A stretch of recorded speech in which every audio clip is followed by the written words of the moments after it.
Hello everyone, welcome back on an Icarus update video, week 32, time pressure. Before we go on, I would really appreciate it if you leave a like, subscribe to the channel and hit the notification button to be notified when a future video is uploaded. I really appreciate it. Now this week we have an Icarus mission with a new flavor to it. Icarus missions have always had a time limit, but can you race against the clock to complete a multi-stage mission in under 3 hours? Week 32 introduces a new multi-stage, time-restricted mission which incorporates some of our original designs and that intents with a ticking clock, alongside improvements to mission pacing and engagement to raise the stakes and get the heart racing.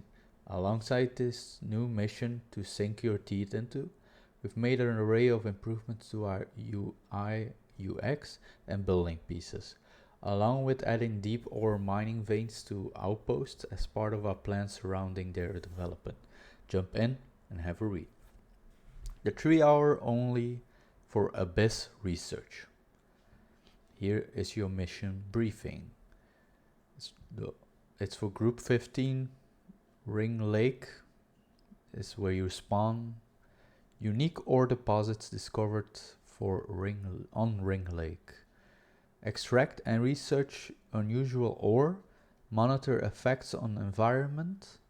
Initial scan detects unstable material. Proceed with caution. And you have 3 hours. The Abyss research mission starts at the Ring Lake in the Styx Terra Zone, unlocked after completing the Zephyr expedition mission. Of course, missions on Icarus don't always go to plan. We've continued to experiment with more varied mission types, and for the first time, this mission includes an optional objective. If you reckon you have enough spare time to complete this, extra request to discover a way for prospectors to handle the new epsidyl oxide safely, then you'll gain additional exotics as your reward. So it's a new ore type. Maybe it's something they want to implement in future tiers, because this is the first time we heard abyssal oxide. It's the first time we hear this. I think it's this color of. We know oxide, but abyssal oxide, that's something new. I don't know, maybe it's something more advanced than normal oxide and we get more out of it or something. It's something we will see in the future what they have planning for this. Beware, with only 3 hours to complete the mission, the risk of running out of time and your character and all your gear being abandoned on the planet's surface is high. If you want to play it safe, you can always purchase insurance, which offers lower rewards but a guarantee that your character will be rescued if you run out of time. What they say here is basically at the start they had a unique timer for the gaming world. It was a real-time timer. It was something unique, but it was a big challenge for players, and we liked that we had a challenge. But if people don't play every day and just return after a week, I mean, the character is gone. So if you get sick and you can't go to your computer or something, or you're in the hospital by an accident or something, you lose your character and all your gear. So I mean, it's a good change that they made. That's basically what's here, that they changed it, and they wanna give the option to do missions like this if you want to. Good change. Now the deep mining ores in outposts, they added this now. The addition of the entire 64 square kilometer Olympus map as a permanent outpost has proven very popular, and we are continuing to add features to outpost mode.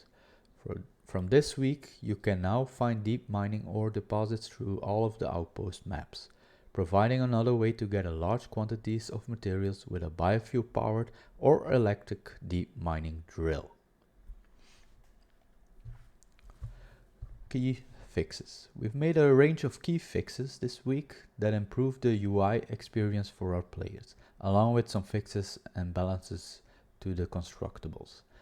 You'll now be able to hide Quest UI when in a prospect by pressing numpad. This can be hotkeyed if you wish, and we've also adjusted the critical hit numbers on screen to read out the exact damage delivered rather than 20 times, which require more quick math than we had intended. We've also made some changes to armor impacts from storms. Fixed the damage type of many thick damage sources to no longer cause damage to armor, notably storms. This means the damage taken from storms will no longer be prevented by armor, but armor will still provide exposure resistance. This means you will take more damage to your base health, but your armor will not deteriorate. Okay. So your armor doesn't deteriorate from the storm, it's your health that drops. Okay.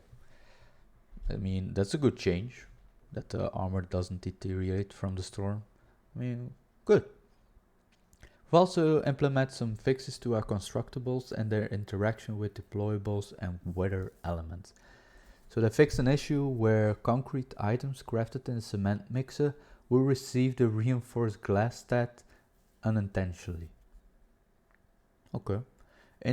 Reduced water consumption on glass bench from 1000 to 250, upping water consumption on cement mixer from 100 to 250. Added the long-awaited glass floor buildable. Okay, that's nice. Fixed an issue with deployables losing shelter if they were placed on a frame and then a floor was placed on top of the same frame, overlapping the deployable. Okay. Now these are the change logs, what they added.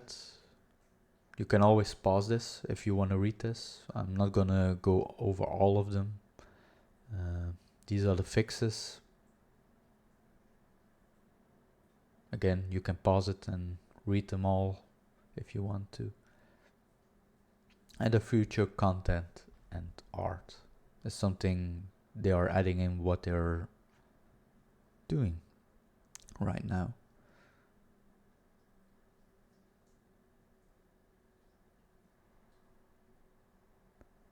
So I think this is it for this week updates. It's a nice update. It's again giving change into the game, and if people want to do this, they can.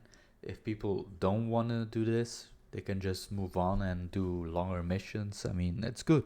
It's good to have variant things in a game. So I'm really happy that we have this edition. I really hope they will work on Horde mode also. So it's really a Horde mode like in other games. Would be fun that you build a base and you have to defend the geyser that's at your base, but more advanced, more hordes after another. Not only 3 or whatever the number is. Would be nice. There are lots of things they can do. I'm sure they're working on it. There are also a few things that need to be added still from the launch, like the fishing things. They still need to be added. Sure, they're working on it, and I'm really excited to see that when it's out. So this is gonna be all for this video. Thank you for watching, and I will see you in the next one. Bye bye.